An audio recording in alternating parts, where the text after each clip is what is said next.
We can feel very territorial in our cars, and it is quite easy to depersonalize other road users when we're in separate vehicles. If you see nothing wrong with the clip that's playing, do keep watching.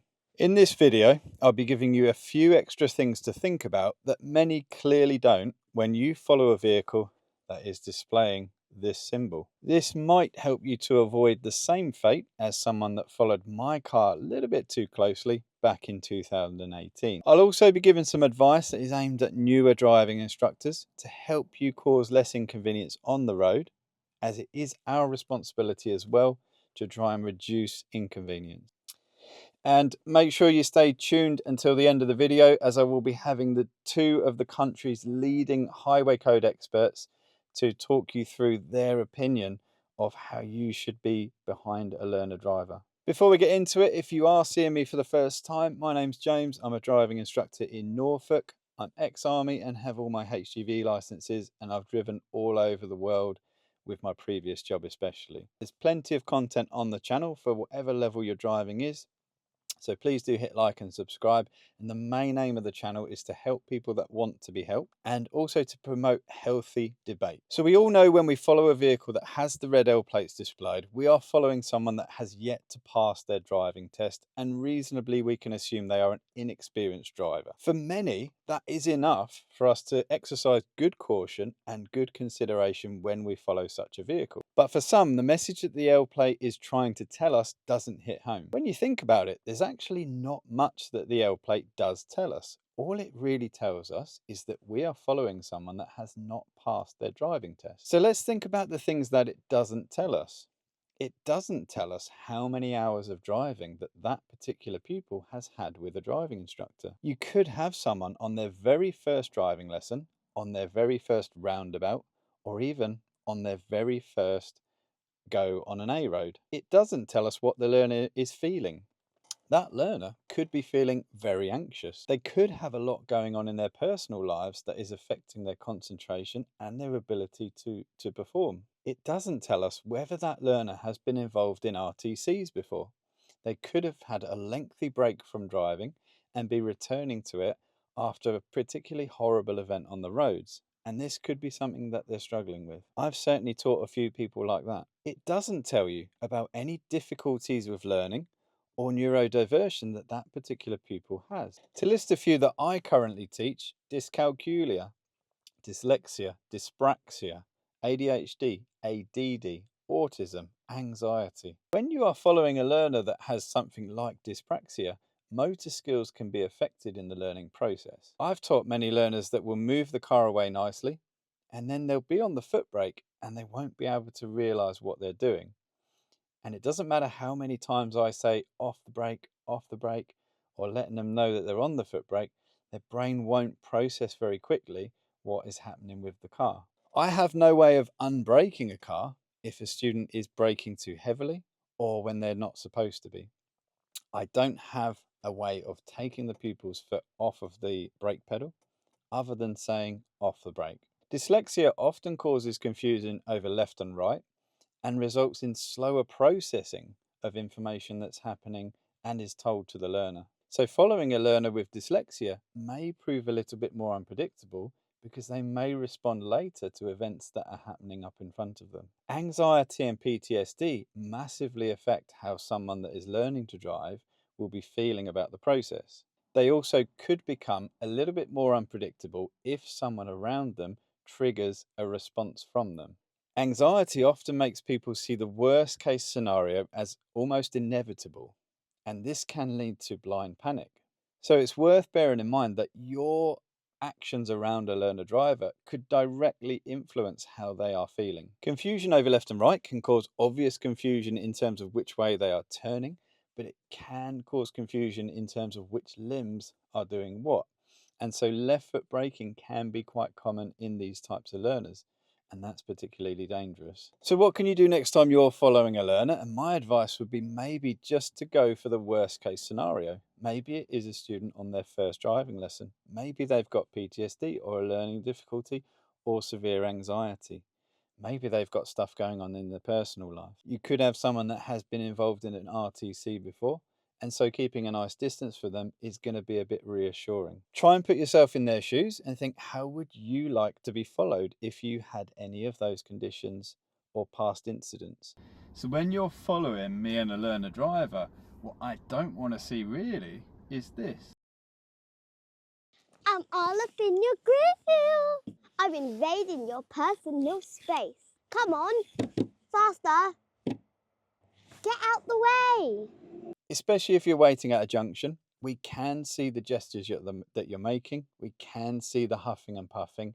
And yes, it does affect the learner. It isn't going to make them go any quicker.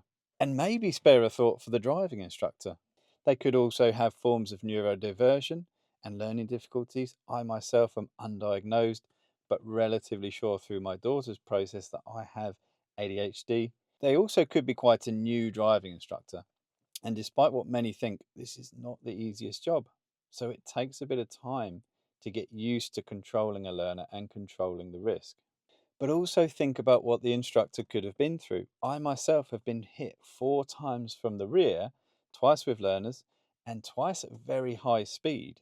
That was because people behind were either following too closely or not paying the right attention. Now think about what effect that might have on me. 4 times been hit from the rear.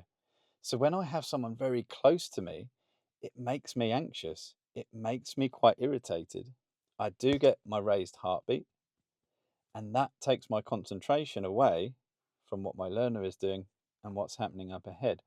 Our brains are only capable of one thought at a time. That is why, for example, texting and driving is so dangerous. And when you truly understand that, you being very close to me, making me anxious, making me irritated, is taking my one thought away from my learner and putting it onto you.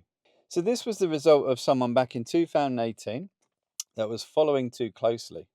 My learner accidentally pressed the left foot onto the brake rather than the clutch when they went to change gear, and this resulted in an emergency stop. The car behind was following too closely and went into the back of us at very high speed. If the person behind had paid attention to the L plate that we were displaying and thought about Rule 126, where we should be keeping a safe distance, that if the vehicle in front of us stops suddenly, we can stop safely, then this wouldn't have happened. And what about what happened in terms of liability? So you would think perhaps that we made a mistake and therefore we could be found liable. Actually, no, you're following a training vehicle that's clearly displaying an L plate, so you should be keeping enough distance to mitigate for mistakes. The other party didn't dispute, and their insurance accepted liability straight away. So this meant that the other person's insurance paid the £4,500 for my car repairs, my personal injury claim, including 8 physiotherapy sessions, and the cost for about a month of a replacement vehicle while mine was getting repaired. So a very hefty bill, and that's before you've even fixed your own car. So think how that might put a little bit of a dent in your insurance renewal when you need to declare for the next 5 years you've had an at-fault accident, all because you followed a learner too closely. So next time you are following a learner, keep your distance. You might be helping the learner to feel better, and you might even be helping the driving instructor to feel better. And you never know, you might be saving yourself a few grand in the process. But it is a driving instructor's responsibility to also try and minimize inconvenience to the public. So there's ways we can do that, and we should be doing this. It isn't enough to simply bang an L plate on a car and go, everyone has to treat us really perfectly, and we don't have any responsibility. If we take ages, it's okay. So as a driving instructor, it's my job to constantly manage the balance between risk and learning. And as with any job, nothing beats experience. So it's reasonable to assume that newer driving instructors will not be as good at this as more senior driving instructors. As a driving instructor of 8 years, I do make very few mistakes in terms of risk management, but I'm not perfect. I am capable of making mistakes. But one thing we'll always do is agree the lesson plan. So if the student is not ready or doesn't feel like doing a certain thing, then we won't do it. When we do tasks, we agree the responsibilities so the learner will know exactly what they are doing and what I'm going to do to help them. That helps to manage the risk. If a learner is built up in the right way, then the risk is naturally going to be lower. Quiet roads in the early days, of course, can help to minimize inconvenience, and we can even pull over if people do want to try and pass us. I do a lot of loops with learners. This is a set route that we travel around with a singular objective, and that helps the learning objective to be met very quickly, but it also helps to minimize inconvenience because we will be turning off out your way very quickly. As in the video here, me and my learner were doing loops, and the person behind was a little bit impatient, and you can see them starting to give the old gestures. Now look at the point where they decided to overtake. First of all, they're overtaking just as the traffic light is going back to red, which doesn't really make much sense. You're also overtaking at a point where you're approaching a junction. And here's the real thing. You're also overtaking when we've clearly signaled to show you we're about to turn off and be out of your way. So there's absolutely no need for this kind of behavior. Things like parking, I will go to a quiet area of the parking lot until they are capable to be mixed in a little bit more with you fine people. That way we, of course, keep the inconvenience to a minimum. We don't want to see the L plate as just a God-given right to hold up traffic because it is not. But this clip also is quite frankly unacceptable. We're doing the speed limit along this road, and my learner is driving very well. I do remember, as I always say, dash cams make things look a little bit further. I'm going to highlight a point that we just passed, and if you look how long it takes the car following to get to that point, you can see how closely they are following us. You can note the speed that we're traveling at. If my learner has to stop suddenly here, you are not stopping. We also have conversations with learners about things like this. How's it making you feel? And not many learners enjoy having you this close to us at high speed. You might be surprised by that. And when the L plate disappears, it doesn't mean that learning difficulties and neurodiversion and past incidents have suddenly disappeared with it. So you shouldn't be driving this close to anyone, let alone someone with an L plate. So my challenge to you is when you follow the next L plate car, don't think about the things the L plate does tell you, because it doesn't tell you very much. Think about a few of those points that I've raised about the things that it doesn't tell you, and think how you might be influencing that learner's feelings and anxieties if you're close or gesturing or any of those sorts of behaviors. A little consideration really does go a long way. Most people are pretty good.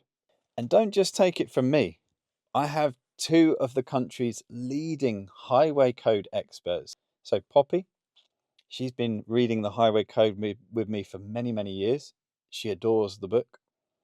And this is what she says. When you follow a learner, keep your distance and be nice. It's not difficult. Now, Rosie has been studying the highway code adamantly and since she was 2 years old. And she even used to have it as her bedtime story, but it became too overstimulating because she was too interested in the rules and regulations. Sometimes, even to this day, when she falls asleep, I can hear her in her sleep talking about the highway code. And this is what Rosie says. Please keep your distance. Bye. It's time to